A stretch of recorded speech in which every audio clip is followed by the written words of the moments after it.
नमस्कार, मैं डॉक्टर योगिता। मेरे इस चैनल पे आपका स्वागत है। आज हम स्किन से जुड़े डिसीज़ के बारे में बात करेंगे। हमारा स्किन ही एकमात्र ऐसा ऑर्गन है जो एनवायरनमेंट से हमारी बॉडी को प्रोटेक्ट करता है और यह एनवायरमेंटल डैमेज से तो बचाता ही है, साथ ही हमारे बॉडी से वाटर लॉस को भी प्रिवेंट करता है। आजकल बहुत से लोग स्किन से जुड़े बीमारी सोरियासिस से परेशान हैं और ऐसे में वो अपने डाइट का, लाइफस्टाइल का ध्यान नहीं रख पाते क्योंकि उन्हें ये नहीं पता होता है कि साइंटिफिक वे से उन्हें क्या करना चाहिए और क्या नहीं करना चाहिए। तो आज इस वीडियो में आपको साइंटिफिक वे से बताने वाली हूँ कि सोरियासिस में आपको क्या करना चाहिए और क्या नहीं करना चाहिए और उससे जुड़े डाइट के बारे में बताने वाली हूँ। तो अगर आपको स्किन से जुड़ी कोई भी समस्या है तो इस वीडियो को पूरा ज़रूर देखें। मैंने एक और वीडियो में सोरियासिस से जुड़े सिम्टम्स जैसे इचिंग, घाव होना या रेडनेस के लिए एक लेप बताया है जो कि आप एलोपैथी क्रीम की जगह पर यूज़ कर सकते हैं और यह आपको फ़ायदा भी देगा और नुकसान भी नहीं पहुंचाएगा। तो उस वीडियो का लिंक इस वीडियो पे दिया गया है, तो उसे ज़रूर देखिए अगर आपको सोरियासिस की प्रॉब्लम है तो। So let's start. सबसे पहले ये जानना ज़रूरी है कि सोरियासिस में क्या लेना चाहिए और क्या नहीं लेना चाहिए। सबसे फर्स्ट थिंग, आपको स्ट्रेस नहीं लेना चाहिए। साइंस ने प्रूव किया है कि अगर आप स्ट्रेस लेते हैं तो आपके बॉडी में कुछ ऐसे केमिकल जैसे एसपी, नर्व ग्रोथ फैक्टर जैसे न्यूरोपेप्टाइड रिलीज होते हैं जो आपके बॉडी के हीलिंग पावर को कम कर देते हैं और सोरियासिस के इन्फ्लामेशन को बढ़ा देते हैं। तो आपको स्ट्रेस नहीं लेना है। सेकेंड थिंग, डाइट एक बहुत मेजर रोल प्ले करता है हमारे सोरियासिस में। तो आपको कौन कौन से डाइट नहीं लेने हैं। सो फर्स्ट थिंग, डाइट में आपको सिट्रस फूड यानी कि खटाई, फर्मेंटेड फूड, रेड मीट नहीं लेना है क्योंकि यह फूड हमारी बॉडी में हिस्टामाइन जैसे केमिकल को रिलीज करवाता है और यह केमिकल हमारे इम्यून सिस्टम को ट्रिगर करता है जो हमारी बॉडी में रैशेस, इचिंग और रेडनेस जैसे सिम्टम को पैदा करता है। तो जितने भी हिस्टामिन वाले डाइट हैं वो आपको नहीं लेने हैं। एक स्किन की बीमारी है जिसे अर्टिकेरिया कहते हैं जो केवल हिस्टामिन लेवल बढ़ने से ही हमारी बॉडी में होता है। सेकेंड थिंग, ग्लूटेन डाइट नहीं लेना है क्योंकि सोरियासिस में ग्लूटेन प्रोटीन के लिए सेंसिटिव मार्कर्स ज़्यादा होते हैं। यह एक ऑटोइम्यून डिसऑर्डर होता है और ग्लूटेन प्रोटीन जो होती है हमारे ऑटोइम्यून रिस्पॉन्स को बढ़ाता है। तो ग्लूटेन डाइट जैसे गेहूँ, जौ, सूजी, राई, प्रोसेस्ड फूड एंड बियर, इन सारी चीज़ों में ग्लूटेन ज़्यादा होता है तो आपको ये अवॉइड करने हैं।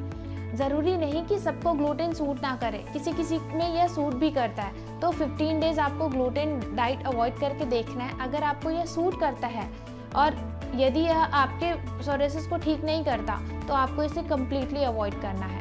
थर्ड थिंग, आपको नाइट शेड्स नहीं लेने हैं बिकॉज नाइट शेड सोलेनिन नामक एजेंट कंटेन करके रखता है जो कि एक पेस्टिसाइड है। यह हमारी बॉडी में टॉक्सिक एक्टिविटी को बढ़ाता है, टॉक्सिसिटी को बढ़ाता है, यानी कि यह स्लो पॉइजन का काम करता है। जितने भी night shade vegetable like capsicum, tomato, brinjal, potato, eggs, इन सारी चीज़ों को आपको अवॉइड करने हैं। नेक्स्ट चीज़ है डेयरी प्रोडक्ट्स। दूध से बने जितने भी सामान हैं इसमें ज़्यादा अमाउंट में फैट प्रेजेंट होता है और आर्किडोनिक एसिड प्रेजेंट होता है जो कि आपके सोरेटिक लीजन को बढ़ाता है, सोरेटिक लीजन कॉज करता है। दूध में केसिन प्रोटीन होती है और यह पचाने में बहुत ही मुश्किल होता है। तो अगर आप दूध लेते हैं तो आपको गैस्ट्रोइंटेस्टिनल इश्यूज भी क्रिएट होते हैं अगर आपको सोरियासिस है तो, इसीलिए दूध सोरियासिस में अच्छा नहीं माना जाता। Next thing, nonveg food. Nonveg food contain saturated fatty acids जो कि हमारी बॉडी में बैड कोलेस्ट्रॉल को बढ़ाता है। आजकल देख रहे होंगे आधे से ज़्यादा पब्लिक को हार्ट से रिलेटेड प्रॉब्लम हो रही है क्योंकि वे ज़्यादातर सैचुरेटेड फैटी एसिड्स कंज्यूम कर रहे हैं और सोरियासिस में नॉनवेज फूड और भी ज़्यादा फैट कंटेंट को बढ़ाएगा। सोरियासिस में ज़्यादा फैट का लेना अच्छा नहीं होता, यह आपके सोरियासिस को ट्रिगर करता है और साथ ही साथ आपको यह मोटा भी करता है। तो सोरियासिस में आपको मोटा नहीं होना है, नॉर्मल वेट होना चाहिए, BMI नॉर्मल होना चाहिए। सेकेंड चीज़, अल्कोहल और स्मोकिंग आपको कम्प्लीटली अवॉइड करना है क्योंकि यह आपके सोरियासिस को ट्रिगर करता है। अब ये समझते हैं कि आपको कौन कौन से डाइट लेने हैं। बेसिकली आपको ये समझना है कि सोरियासिस हो क्यों रहा है और सोरियासिस में क्या हो रहा है। सोरियासिस में स्किन की पपड़ी बनती है और वह झड़ने लगती है, यानी कि आपके सेल्स के डिवीज़न की जो रफ्तार है वो फास्ट हो जाती है। तो आपको कौन कौन से डाइट लेने हैं कि वह जो सेल डिवीज़न हो रही है वो मेंटेन हो जाए और आपकी जो स्किन इन्फ्लामेशन है वो हील हो जाए। फर्स्ट थिंग आपको लेने हैं vitamin A because vitamin A play important role in keratinization. Keratinization का मतलब होता है आपकी त्वचा की खोल का बनना और यही खोल आपके स्किन को प्रोटेक्ट करके रखता है। क्योंकि यह सोरियासिस पेशेंट में विटामिन ए की मात्रा कम होती है, तो विटामिन ए वाले डाइट आपको लेने हैं ताकि आपकी जो सोरियासिस है वो जल्दी हील भी होती है, क्योंकि विटामिन ए एंटी इन्फ्लामेटरी होती है। तो विटामिन ए के लिए आपको क्या क्या लेना है? Carrot, watermelon, papaya, apricot, guava, spinach, aloe vera. Best है फास्टिंग। अगर आप aloe vera, giloy, spinach and carrot पे फास्ट रखते हैं, इसके जूसेस पे फास्ट रखते हैं, तो आपका सोरियासिस बहुत जल्द रिकवर हो सकता है। नेक्स्ट न्यूट्रिएंट है कॉपर एंड जिंक। क्योंकि सोरियासिस में मेलानिन का प्रोडक्शन नहीं हो पाता और इसीलिए हमारा जो स्किन है वो प्रोटेक्ट नहीं हो पाता है। तो कॉपर एंड जिंक मेलानिन बनाने के लिए एंजाइम्स को एक्टिवेट करता है। कॉपर एंड जिंक बहुत ही इंपॉर्टेंट रोल प्ले करता है इम्यून फंक्शन में, घाव को भरने में, प्रोटीन निर्माण के लिए। तो कॉपर एंड जिंक लेने के लिए आपको अपने डाइट में क्या क्या चीज़ें शामिल करनी है रेगुलर बेसिस पे, जैसे कि nuts, apricot, mushroom, soya beans, coconut, cucumber and green leafy vegetables में ये सबसे ज़्यादा अमाउंट में होता है। नेक्स्ट न्यूट्रिएंट है सेलेनियम, जो कि सेलेनियम एंटीऑक्सीडेंट होता है।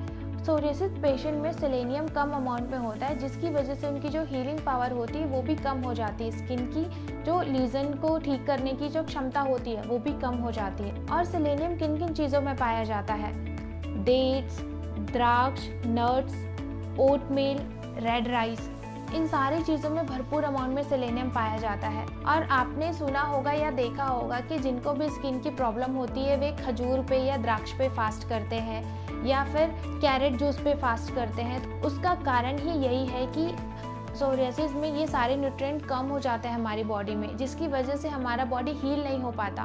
तो इसीलिए इन सभी चीज़ों पे हम फास्ट करवाते हैं। नेक्स्ट विटामिन है और यह बहुत ज़्यादा ज़रूरी है आपके किसी भी स्किन प्रॉब्लम के लिए। ज़रूरी नहीं कि केवल सोरियासिस, किसी भी स्किन से जुड़ी प्रॉब्लम हो तो यह आपके लिए बहुत इंपॉर्टेंट है। यह आपके बोन के लिए भी बहुत इंपॉर्टेंट है। विटामिन डी, क्योंकि विटामिन डी हमारे जो सेल डिवीज़न बहुत ज़्यादा तेज़ रफ्तार से हो रही है उसको यह रेगुलेट करवाता है। और विटामिन डी ही मेलानिन प्रोडक्शन को भी बैलेंस करके रखता है, जो त्वचा के लिए बहुत ज़रूरी होता है। तो विटामिन डी आपको लेने के लिए सन बाथ लेना पड़ेगा। जो 10 बजे से पहले वाली धूप है उस पर आप बैठ सकते हैं। इसके अलावा आप मशरूम भी ले सकते हैं। बाकी डेयरी प्रोडक्ट्स तो आपको लेना नहीं है, तो ये 2 चीज़ें आप फॉलो करिए। मिलते हैं हम अपने अगले वीडियो पे, तब तक अपना ध्यान रखें और यह वीडियो ज़्यादा से ज़्यादा शेयर करें कि जिनको भी सोरियासिस से जुड़ी कोई भी प्रॉब्लम या जिनको भी स्किन से जुड़ी कोई भी प्रॉब्लम है उन तक यह वीडियो ज़रूर पहुंचाएं। तो मिलते हैं हम अपने अगले वीडियो पे, तब तक सभी अपना ध्यान रखें। नमस्कार।